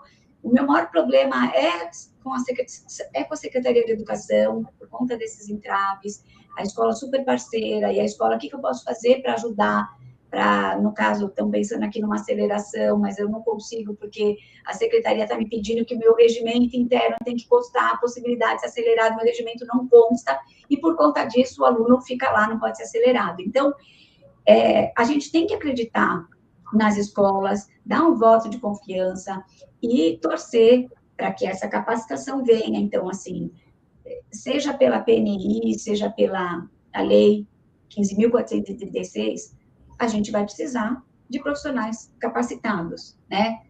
E a PNI tem, inclusive, esses centros, né, também de formação, né, que vai somar, que ainda não começou, assim, a ser implantado, mas já está se desenhando, né, já tem, assim, alguns representantes dos estados que vão estar ali participando desses centros de formação, né, nessa área de educação especial, educação inclusiva, e que vai somar, né? Então, veja, a gente, para os lugares que já tem um programa NAS, ainda vai ter esses centros, e tem também a iniciativa de cada escola, né, de buscar oferecer. As escolas particulares, em especial, precisam, porque quando é na escola pública, já é dada um pouco ou não, mas já oferece alguma formação. Por incrível que pareça, né?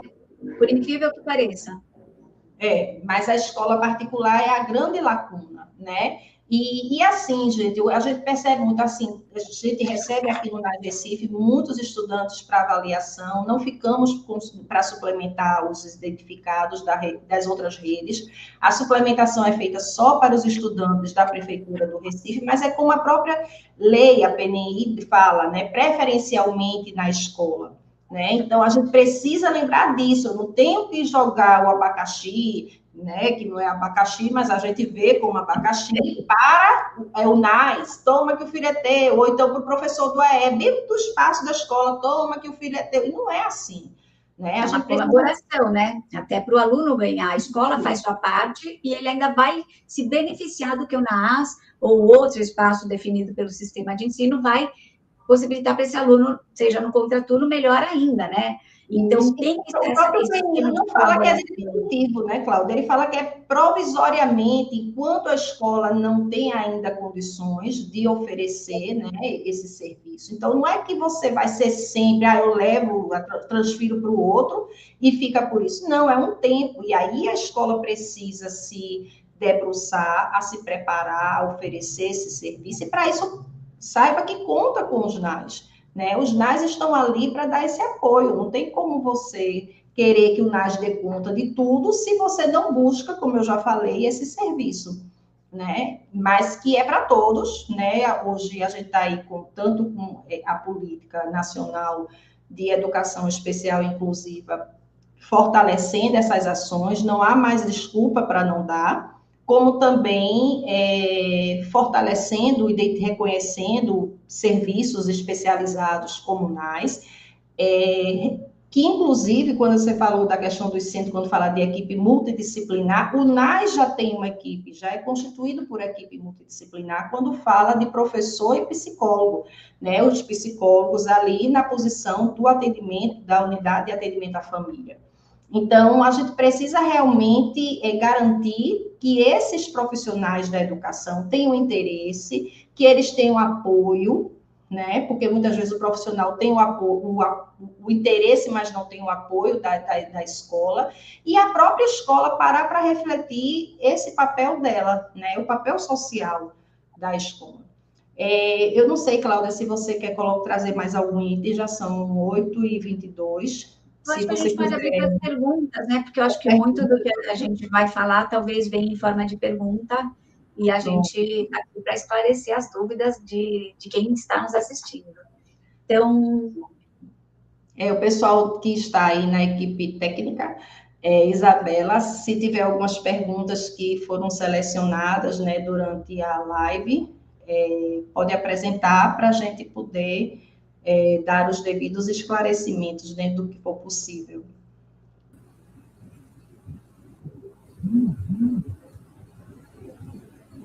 Foram tantas perguntas que ao longo da live já foram respondidas, mas tem muitos elogios, né, além de algumas perguntas.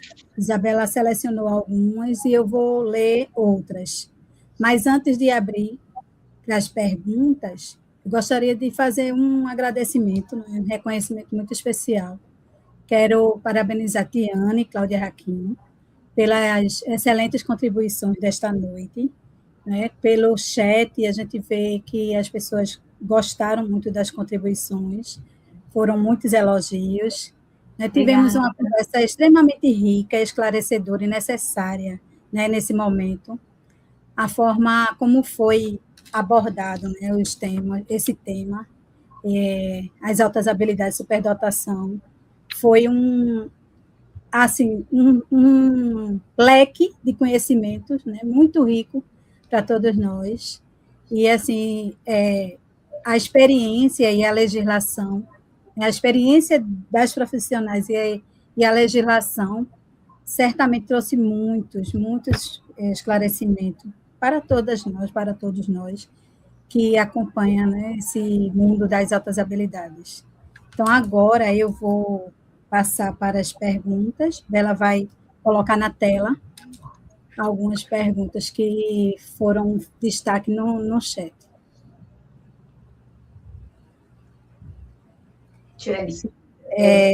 Diferenciação curricular é só para altas habilidades de superdotação ou para duplo excepcional também?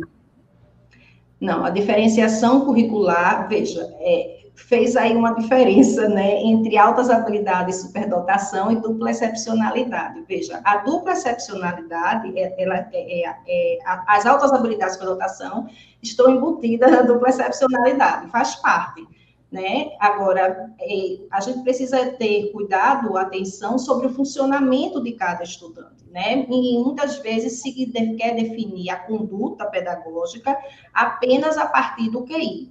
O QI não vai responder sobre o funcionamento desse sujeito, ele vai falar de um potencial. Tanto é que a gente tem instrumentos psicológicos, como o BISC, que ele apresenta entre os subtestes dele discrepâncias, diferenças significativas ali, né? Isso é tudo calculado estatisticamente em comparação àquela faixa etária do que é esperado, e aí o profissional, o psicólogo, ele já vai ver que tem alguma forma de funcionamento ali que não está favorecendo esse potencial que está lá posto, se eu tenho um QI acima da média, né? Seja esse médio superior, muito superior, eu já vou entender que eu estou falando ali de uma pessoa que tem um potencial diferenciado, né? Mas que não é suficiente. Como é que essa criança, o que é que ali ela vai conseguir processar, de que forma, em que velocidade,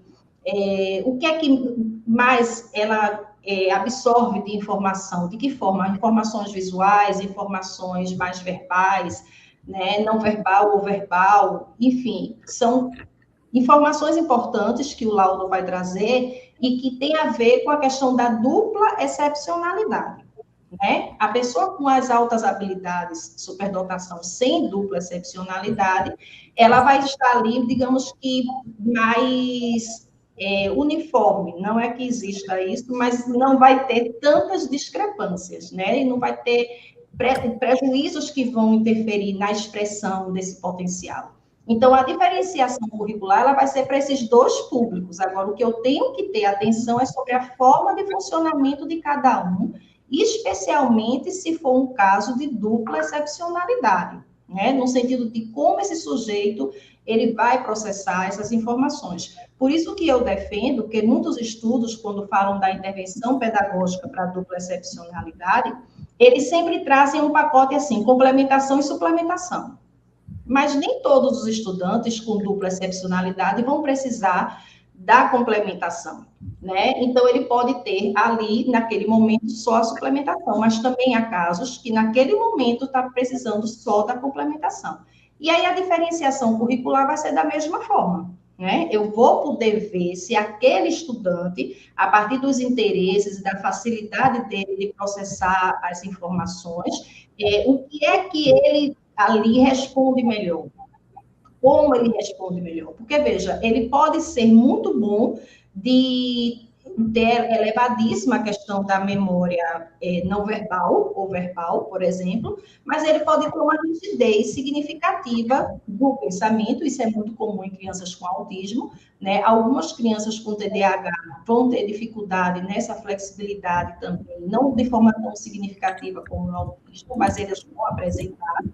Como ela manipula, ela lida com essas informações, né? Então, aí é quando vão vir as estratégias de intervenção do AE. O AE tem que estar atento a esse funcionamento. E aí ele vai fazer essa diferenciação curricular de acordo com o que essa criança expressa ali naquele funcionamento dela. Não sei se deu para explicar assim, porque são muitas coisas, né, que são envolvidas. Eu ia fazer só, na verdade, até muito do que você falou, e dando a minha visão, minha leitura para a Tatiana. Eu acho que nenhuma pessoa é igual a outra, nenhum superdotado é igual a outro, e nenhuma pessoa com dupla excepcionalidade vai ser igual a outra. Então, tudo depende muito do que aquela pessoa, naquele momento, está precisando. Então, a gente falou lá atrás, a criança ou o aluno, ele está em constante evolução.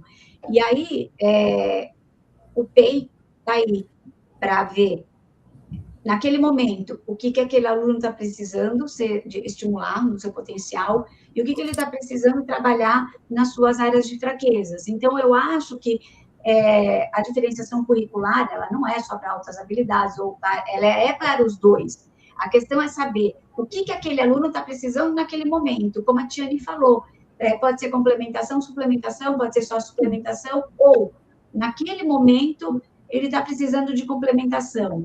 Quando ele receber a complementação, ele vai estar preparado para receber a suplementação. E aqui, por exemplo, eu já tive casos de alunos com dupla excepcionalidade com TEA, que eram extremamente acadêmicos, e eles se beneficiaram de uma dupla aceleração de série. Olha que eu não sou nem tão a favor de uma dupla, né? Quando me procuram assim, eu sempre vou uma, mais raro, aí vou mais uma, quando é realmente o caso. Mas esse menino, ele era muito, muito bom, e ele tinha TEA e superdotação, muito acadêmico, e no caso dele, aquilo resolveu. Ele não precisava de complementação, claro que por ser TEA, ele vai precisar das terapias específicas para as dificuldades dele, nas áreas socioemocionais, nas sensoriais, dependendo do que é. Mais uma vez, nenhum é igual ao outro, nenhuma pessoa tem. A questão da dupla excepcionalidade é uma coisa que a gente conversa muito, eu e a Tiane, ela é muito peculiar, porque, às vezes, a superdotação, ela prepondera ao transtorno, e, às vezes, ao contrário. Eu já peguei casos de pessoas com a dupla excepcionalidade extremamente acadêmicos, com TDAH, super bem funcional na vida profissional, assim como eu já peguei casos de pessoas com a dupla excepcionalidade, com o transtorno de aprendizagem, um QI de 155, repetiu de ano. Eu pego QIs muito altos, é uma questão curiosa, de pessoas com transtorno de aprendizagem, em especial a dislexia, e acontece isso. Então, naquele momento, quer dizer, ele tem um potencial enorme, só que o transtorno está gritando. Ou será que com a intervenção, primeiramente, do transtorno, ele vai ter espaço para aquele potencial? Então, a questão da superdotação já é peculiar. Quando a gente junta com a dupla excepcionalidade, não tem uma fórmula mágica, né, Tiane? A gente brinca muito com isso. A gente vê muitas formas de manifestação da dupla excepcionalidade. E é por isso que, assim, eu acho a referência de Renzulli muito interessante para o espaço pedagógico, porque ele fala desse funcionamento. Ele não só fala desse potencial ali isolado, ele fala de como esse sujeito vai estar ali lidando com esse potencial, né? E aí a gente precisa, como a gente acabou de conversar, ter esse olhar bem ampliado sobre o sujeito, né? Pode passar. Boa noite, Alessandra. saudades. A Alessandra Benatti, colega minha de longa data, de 20 anos também atuando na frente da superdotação, ela está perguntando se a gente já tem um prazo definido para adesão à política de atendimento, especializado por estados, Distrito Federal e municípios. Não, a gente não tem. Depende, então, da criação de um decreto presidencial, de um regulamento, provavelmente pelo MEC, e aí esse regulamento não tem nenhum prazo, nada. A gente também está em ano de eleição, então a gente não sabe como que vai ficar. E aí, uma vez feito o regulamento, vai ter que se criar um termo de adesão para, então, aqueles entes federativos que quiserem aderir. Então, também a gente tem uma... Não temos, tá? A resposta é não, mas para você saber o que a gente precisa, criar esse regulamento, quem vai aderir ao termo de adesão. Então, eu acho que ainda está um pouco longe, Ale, para isso acontecer. Obrigada por assistir a nossa live.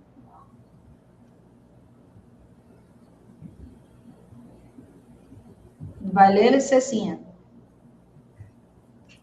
Como especialista na área, você quer ler, Cessa? É a Mariana. Como especialista na área e professora, vejo uma lacuna maior nas escolas particulares. Como cobrar que a lei seja cumprida? Pois é, se a gente está falando por parte da família, né? A família, o que eu falo? Ela tem alguns caminhos. Ela pode, pela Secretaria de Educação, então, cada escola responde para um órgão fiscalizador, que em cada estado chama de um nome diferente, e que responde para a Secretaria de Educação. Então, o pai pode ir lá e reclamar, fazer uma reclamação, não vou falar que é denúncia, né? Mas, olha, a escola não está identificando, não quer fazer estudo de caso, não está atendendo, o meu filho já teve estudo de caso, já teve identificação, mas não tem um atendimento. Esse é um caminho. Segundo caminho, para quem, né, algumas cidades pequenas funciona bem, Ministério Público. Outro caminho, Defensoria Pública. Outro caminho, os núcleos de práticas jurídicas das faculdades de direito. Isso tudo eu estou falando porque, apesar de ser advogada, a última instância que eu quero é que cheguem para judicializar, tá? Então, vamos falar em última instância judicializando. Mas a gente tem esses outros caminhos. Então, Secretaria de Educação, Ministério Público, e esses outros serviços que eu falei, para cobrar que a lei seja cumprida. Agora, eu não sei se ela quer dizer a Lei 15.416 ou os direitos dos alunos superdotados, né? Acho que ela quis dizer em relação aos direitos, né? Cláudia, tem algumas perguntas que não foram feitas no chat, mas foram enviadas para mim, e eu gostaria de fazer. Eu acho que algumas vocês já responderam. Mas a primeira a escola pode exigir laudo para oferecer AE? Não, está na Política Nacional de Educação Inclusiva que não pode. Na verdade, a ideia é o contrário. O aluno tem direito a ser identificado e atendido independentemente do laudo. O laudo vai complementar, subsidiar. Não é ele também que vai determinar. Às vezes pode acontecer da família ter condições de vir com o laudo e a escola ter um outro olhar para aquele aluno, né? Então, o laudo vai servir, os profissionais que atendem aquele aluno vão poder conversar com a escola, mas isso, quem vai decidir pela Política Nacional de Educação Inclusiva é a escola. Então, e também, assim, para os pais não ficarem dependendo de uma validação externa se eles não têm condições. E quem pode identificar as altas habilidades? Oi, fala, César. Quem pode identificar as altas habilidades de superdotação? Bem, eu vou aproveitar que eu ia falar na outra conversa respondendo essa, justamente essa questão da identificação, né, dentro do contexto pedagógico, ela vai exigir esse olhar, como a gente falou, o que é complementação, o que é suplementação, como é que eu posso oferecer essas duas coisas juntas. E acontece muitas vezes dos pais chegarem com um laudo e querer definir qual é a conduta que a escola vai dar. E aí, a partir do olhar, até aqui no NAS mesmo, já aconteceram algumas vezes, né, dos pais questionarem. Na realidade, é até menor a quantidade de questionamentos, a gente vê que, a partir do relatório que é entregue, porque aí é feito quase que um raio-x, né, após a avaliação da criança, que é a longo prazo, vai de 3 a 6 meses, podendo ser estendido ou não, você vai descrever cada item, né, do que você, dentro do que configura a partir da teoria de Renzulli, a habilidade acima da média, a criatividade, o envolvimento com a tarefa, o estilo de aprendizagem, o comportamento que a criança expressou nos atendimentos.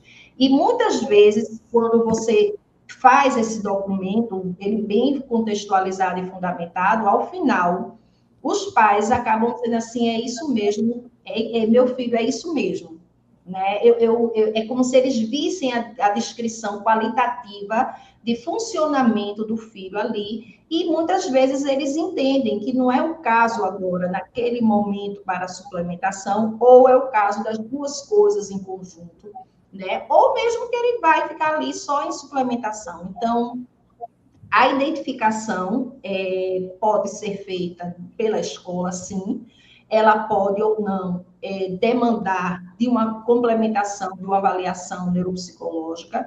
Eu considero que uma avaliação, uma identificação pedagógica bem estruturada, um protocolo de identificação bem estruturado, ele tem total validade, certo? Nem sempre vai ser necessário. Muitas vezes a gente aqui faz a identificação, percebe que tem alguma questão a mais, encaminha para a avaliação neuropsicológica e todas as vezes o que a gente pontuou foi confirmado, né? Então, não é apenas a questão de números. Isso é como a gente falou, numa avaliação neuropsicológica mesmo, o profissional que só considera números, ele não sabe, ele perde ali a capacidade de interpretar os inúmeros dados de diferentes instrumentos, e que não se resume ainda assim apenas a isso. Ele tem que somar aqueles dados ao que ele chama de observação clínica, que é como esse sujeito, né, durante os atendimentos de avaliação, ele se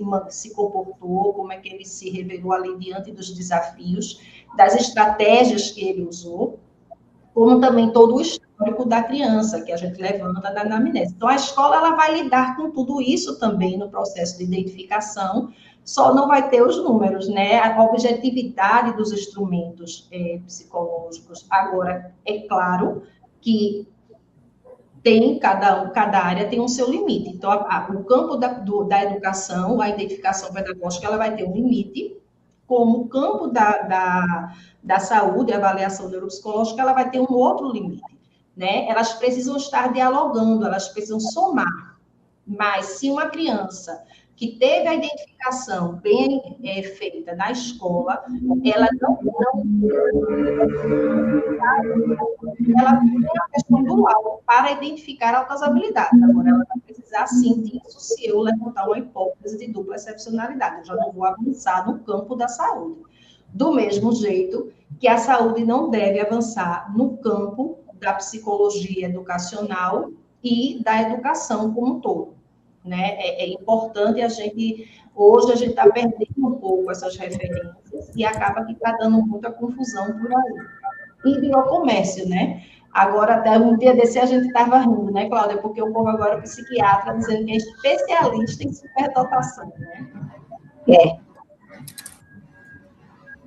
Diante dessa nova legislação, quem é que faz o estudo de caso? Quem deve fazer o estudo de caso? De preferência, o professor responderam. A escola, né? O professor vai sinalizar, né? Aquele aluno, mas quem vai, assim, o que a lei fala, né? Quem vai primeiro fazer, quem deveria fazer, deveria ser o professor de educação especial, claro que coletando as informações como professor regular, os professores, se a gente está falando de ensino fundamental, ensino médio, já é mais de um professor, com a família, com eventuais profissionais que acompanham aquele estudante. Então, a regra seria o professor de educação especial. Eu vou falar que na minha prática, nem toda escola tem esse profissional. E aí, o que acontece? Não é por isso que vai deixar de ser identificado. Coordenação pedagógica, vai ter que dar um jeito, né? Se não quiser contratar, se não quiser investir, ou se não puder, se não tiver, aí seria a coordenação pedagógica, mas de preferência que tenha o profissional de educação especial, e aí dialogando, como a Tiane também falou durante a live, com os professores regentes regulares das disciplinas, aí o coordenador, o orientador, a família e até mesmo o aluno, né? Os NAS, eles trabalham em cima do modelo das portas giratórias de Joseph Renzulli. E o que é que Renzulli fala? Se você tem um QI de médio superior para cima, isso já é uma porta de entrada para um programa de enriquecimento. Está ali já posto, identificado? Não. As pessoas estão confundindo indicação com identificação. Então, o professor da sala de aula regular, o professor da sala de recurso, ele tem ali disponível alguns instrumentos, né? A gente tem o de Delô, tem o de Pérez, que auxiliam a fazer um levantamento de características relacionadas aos indicadores. Então, a partir disso, dessa observação na sala e dessa resposta a esses questionários, ele vai poder indicar para o AEE. Só que o que é que Renzulli fala? Essa indicação pode ser a partir de testes, ela pode ser a partir do olhar do professor, tá? E aí até a partir do preenchimento desses instrumentos também, pode ser a partir da indicação da família, pode ser a partir da indicação do próprio aluno, a autonomeação, pode ser a partir de estudo de caso, no conselho pedagógico, de repente os profissionais estão conversando, né? Dos colegas, dos pares, dos colegas. Isso. Então, a partir disso, desse estudo, a criança vai ser indicada. O único que permite essa indicação direta para esse processo de observação, né, para a investigação pedagógica, é a indicação por teste e por professor. Agora, se você já vai ter a indicação do pai, de produtos desse estudante, né, de outras alternativas, ou do próprio estudante, aí você vai precisar fazer um estudo de caso, né? Então, é coletar ali informações, observar o aluno, ver as produções, ver o rendimento pedagógico também, e daí concluir se é um caso ou não para passar pela segunda etapa. O professor do AE, eu gosto adaptando a realidade brasileira, eu gosto de dizer que ele é tipo maestro, né? Ele vai estar ali administrando as coisas, coletando dados, organizando, seja com a família, com o professor, e no final, né, esse documento, um relatório, esse parecer pedagógico, ele vai ser emitido não somente por esse professor do AE, mas junto com todas as informações coletadas por esses profissionais e com a família, né? Então, não é uma coisa de responsabilidade só de uma, como Cláudia disse, esse professor vai ser uma referência, o professor da educação especial, mas ele não vai trabalhar só, esse processo não diz respeito apenas a ele.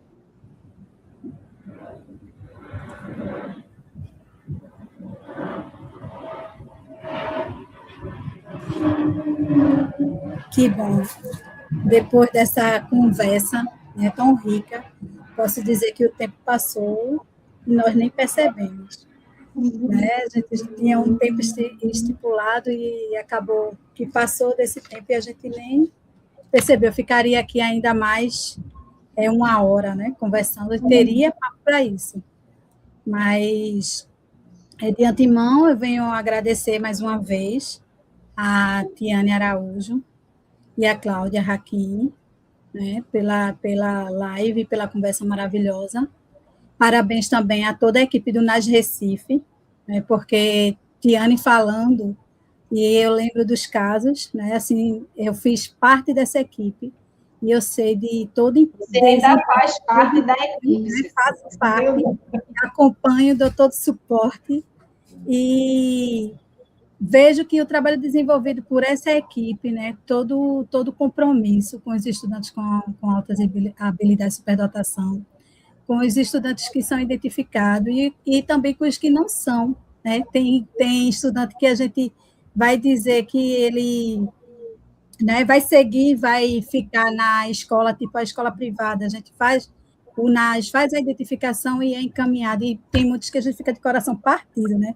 Porque o envolvimento é tão grande e a gente vê que aquela criança tem um potencial, né? Muitas vezes tem criança com como Tiane falou, né, com a dupla excepcionalidade, que nesse momento precisa de mais complementação do que a suplementação, e nesse momento também, né, a gente já acompanhou o caso assim, aí fica aquele coração apertado, mas torcendo que aquele menino tenha um melhor desempenho para poder voltar e fazer apenas a suplementação. Então, estendendo meus elogios a essa equipe, né, maravilhosa, que eu faço parte, e agradecendo a Cláudia. O meu trabalho eu cito, porque, assim, há anos eu acompanho o trabalho de vocês, e vocês estão de parabéns mesmo, é referência, e, assim, parabéns mesmo por manter esse trabalho, assim, que a gente vê que tem frutos, e parabéns para os superdotados, né? O Dia Internacional da Superdotação. Principalmente a eles. Essa live é em alusão ao Dia, né, Internacional da Superdotação, e o NAAS sempre busca fazer ações diferenciadas, e esse ano quis trazer mais esclarecimentos sobre essa legislação, sobre essa lei, e aí essa live é uma parceria, né, com a Gerência de Educação Especial, a GEE, junto com o NAAS Recife, para propor, né, essa conversa nesse momento tão especial. Legal. Obrigada. Obrigada pela oportunidade. É um prazer sempre poder disseminar conhecimento sobre essa área que eu tenho um fascínio, altas habilidades de superdotação, dupla excepcionalidade, direito educacional. Obrigada e viva a superdotação. Quero agradecer, né, pela disposição, pela participação e, assim, pela excelente conversa, né, muito esclarecedora. Eu quero agradecer também, Cessa, aos pais do NAAS que estão acompanhando, a nossa equipe, ao apoio da Gerência de Educação Especial, que sempre, né, muito presente em todas as ações do NAAS, e também as nossas colegas, que eu vi que tinham muitas aqui do coletivo NAAS e Centros do Brasil, né, que é um movimento também com uma frente ampla pela superdotação, de luta, né, por esse público, e que a gente possa ter esse compromisso sempre, né, de divulgar informações baseadas em evidências, com ética, com responsabilidade. A gente precisa ir direto nas fontes, a gente não pode ficar se alimentando de informações de redes sociais. Superdotação não é comércio, superdotação não é doença, superdotação não é sofrimento, certo? São crianças, são pessoas, cada um com as suas singularidades, como a gente conversou hoje aqui, não tem nenhum pacote fechado, mas precisa de investimento, de reconhecimento e de oportunidade, como qualquer outra pessoa.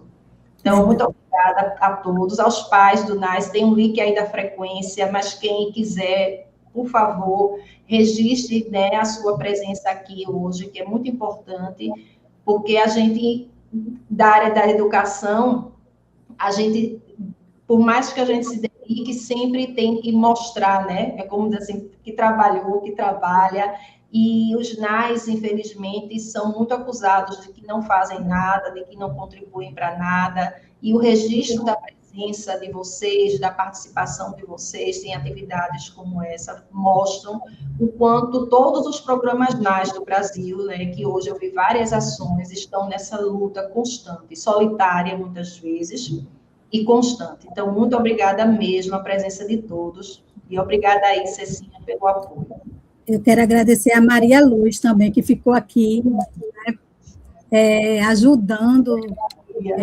Maria Luz faz parte da Frente Ampla em Defesa da Superdotação, né, um grupo que é muito rico, né, enorme, que eu também faço parte, Tiane faz parte, Cláudia Raquim faz parte, e, assim, é muito bom, né, porque esse grupo une em prol da luta da superdotação. Quero agradecer aqui a Isabela, que está aí colocando aí os informes, né, que deu todo o suporte, e a Dilza Gomes, a nossa gerente, né, que deu todo o suporte também, propôs essa nova versão, né, e está dando muito certo, e a gente vem cada vez mais fechando mais parcerias.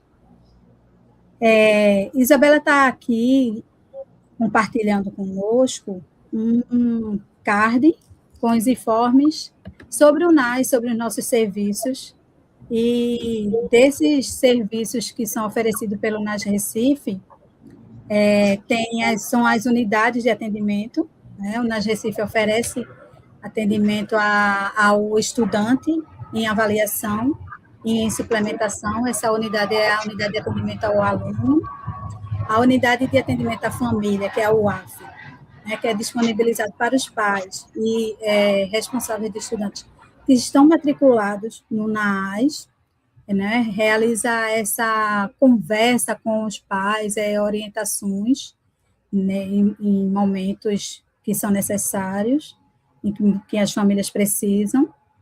Tem uma equipe especializada para isso, e tem a unidade de atendimento ao professor, né, que disponibiliza formações, orientações pedagógicas referentes a altas habilidades e superdotação para profissionais de escolas públicas ou privadas. Não só o professor, né, daquele estudante que está com levantamento de hipótese, mas para toda a escola, para orientar, né, e dar todo aquele suporte.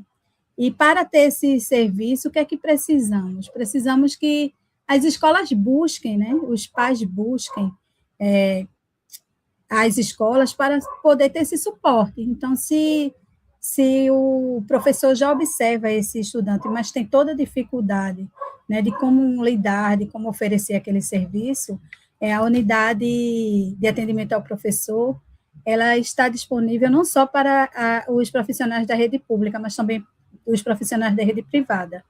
E essa unidade oferece essa formação de forma online, e que pode ser em horário flexível, principalmente fim de tarde e noite. Então, essas unidades estão disponíveis no nosso NAS Recife, e principalmente a unidade de atendimento ao professor. Então, toda a rede municipal do Recife, todo professor, toda escola pode solicitar através do e-mail naas.recife@educ.rec.br, né, e que tenha prioridade no atendimento, por ser da rede municipal, mas as escolas privadas e as escolas estaduais também são inseridas nessa unidade. E aqui eu vou estendendo meus agradecimentos a todos que disponibilizaram um tempinho para assistir essa live, como eu já falei mais de uma vez, que foi maravilhosa e enriquecedora. Agradeço a todos e todas, mais uma vez, e agradeço à Secretaria de Educação e à Gerência de Educação Especial por essa parceria. Muito obrigada.